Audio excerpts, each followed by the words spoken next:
Pemirsa, Ketua BNN Katabanan Ikomang Gede Sanjaya mengumumkan hasil tes urin narkoba terhadap 39 anggota DPRD Tabanan yang dilakukan pada Kamis 22 Juni lalu. Dari hasil tes urin dinyatakan negatif bebas dari penggunaan narkoba.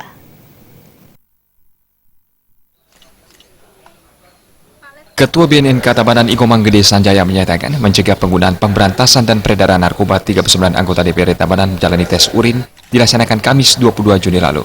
Dari hasil tes yang dilakukan BNNP Bali, semuanya dinyatakan negatif. Kegiatan ini dilakukan menyikapi tertangkapnya salah satu anggota DPRD Tabanan di Jakarta akibat menggunakan narkoba jenis sabu. Melihat hasil yang diberikan oleh BNN Provinsi Bali bahwa semua tes urin ini negatif, tidak mengandung zat-zat narkotika yang memang dilarang oleh undang-undang.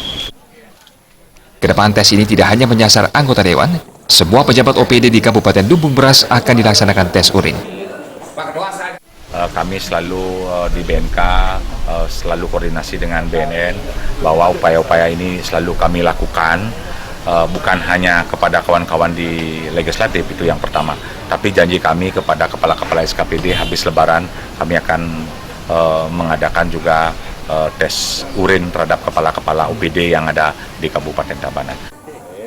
Sementara itu mengantisipasi penggunaan narkoba, pihaknya akan mengupayakan tes rambut untuk mendapatkan hasil yang akurat, namun masih menyesuaikan dengan anggaran yang ada. Suparyana dan Winata, Bali TV. Wakil Bupati Gianyar Made Mahayastra menginstruksikan jajaran